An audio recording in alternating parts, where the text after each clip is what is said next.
یہ جو زبان کا چسکا ہے نا، آج مسلمانوں سے میں گفتگو کر رہا ہوں، دوسروں کو مت دیکھیں آپ کون کیا کھا رہا ہے۔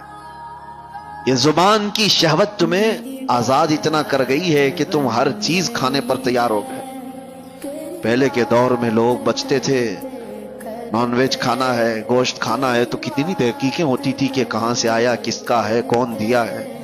آج کچھ بھی نہیں۔ ہمارے بچوں کے سامنے تو مسئلے بھی نہیں رہ گئے۔ جو فاسٹ فوڈ کے ایسے عادی ہو گئے، ان کو راستہ چلتے ہوئے جو بھی شاورما ملا، پیزا ملا، برگر ملا، لے کے اس کو کھانا ہی ہے۔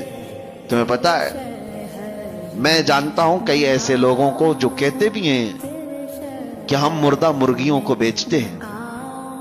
مری ہوئی مرغیاں 10 روپے کلو میں لا کر کے اس کا وہ بنا کر کے بیچتے بھی ہیں کئی ایسے لوگ۔ اگر دوسری قوموں کے ہاں ذبیحہ کا مسئلہ ہی نہیں ہے تو وہ جو کھائیں ہمیں اس سے فرق نہیں پڑتا، لیکن تمہارے لیے رزق کا بہت فرق پڑتا ہے۔ حرام رزق کا ایک لقمہ جب کسی کے پیٹ میں جاتا ہے تو میرے عزیزوں کئی دنوں تک اس کی کوئی عبادت آسمانوں تک نہیں جاتی، اس کی دعائیں قبول نہیں ہوتی۔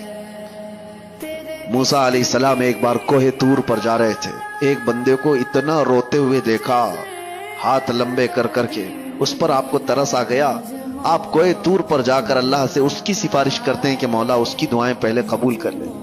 رب تعالیٰ فرماتا ہے موسیٰ وہ مانگتے مانگتے مر جائے، ہاتھ پھیلاتے پھیلاتے آسمانوں تک بھی لائے، تب بھی میں اس کی دعا نہیں قبول کروں گا۔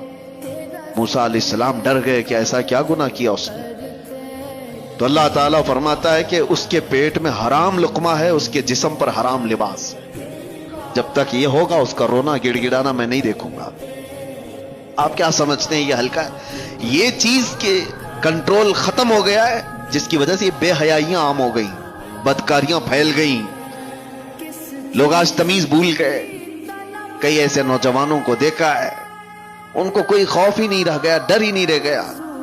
رزق کا بہت بڑا اثر ہے میرے عزیزوں، سب سے پہلے اس پر کنٹرول کرو، اپنے کھانے پینے پر حلال کی طرف توجہ کرو، ورنہ یہ حرام چیز کے متعلق میرے آقا صلی اللہ علیہ وسلم فرماتے ہیں جو پیٹ حرام لقمہ بھرتا ہے اس کے لیے سب سے زیادہ بہتر ہے کہ جہنم کی آگ ہی اس کے پیٹ میں بھری جائے۔ وہ زیادہ مناسب یہی ہے کہ وہ جہنم کی آگ اس کے پیٹ میں بھری جائے گی۔ لوگ آج بزنس میں بھی، تجارت میں بھی یہ دیکھنا بھی چھوڑ دیے کہ پیسہ کہاں سے آ رہا ہے، لو دبا لو، ساری چیزیں دبا کر رکھو، کس کا مال کتنا ہڑپ لیا، کس کا حق دبا کر کے رکھ لیے، سب حرام ہے۔ یہ جو زبان کا چسکا ہے نا، آج مسلمانوں سے میں گفتگو کر رہا ہوں، دوسروں کو مت دیکھیں آپ کون کیا کھا رہا ہے۔ یہ زبان کی شہوت تمہیں آزاد اتنا کر گئی ہے کہ تم ہر چیز کھانے پر تیار ہو گئے۔ پہلے کے دور میں لوگ بچتے تھے، نان ویج کھانا ہے، گوشت کھانا ہے تو کتنی تحقیقیں ہوتی تھی کہ کہاں سے آیا، کس کا ہے، کون دیا ہے۔ آج کچھ بھی نہیں۔ ہمارے بچوں کے سامنے تو مسئلے بھی نہیں رہ گئے۔ جو فاسٹ فوڈ کے ایسے عادی ہو گئے، ان کو راستہ چلتے ہوئے جو بھی شاورما ملا، پیزا ملا، برگر ملا، لے کے اس کو کھانا ہی ہے۔ تمہیں پتا ہے، میں جانتا ہوں کئی ایسے لوگوں کو جو کہتے بھی ہیں کہ ہم مردہ مرغیوں کو بیچتے ہیں۔ مری ہوئی مرغیاں 10 روپے کلو میں لا کر کے اس کا وہ بنا کر کے بیچتے بھی ہیں کئی ایسے لوگ۔ اگر دوسری قوموں کے ہاں ذبیحہ کا مسئلہ ہی نہیں ہے تو وہ جو کھائیں ہمیں اس سے فرق نہیں پڑتا، لیکن تمہارے لیے رزق کا بہت فرق پڑتا ہے۔ حرام رزق کا ایک لقمہ جب کسی کے پیٹ میں جاتا ہے تو میرے عزیزوں کئی دنوں تک اس کی کوئی عبادت آسمانوں تک نہیں جاتی، اس کی دعائیں قبول نہیں ہوتی۔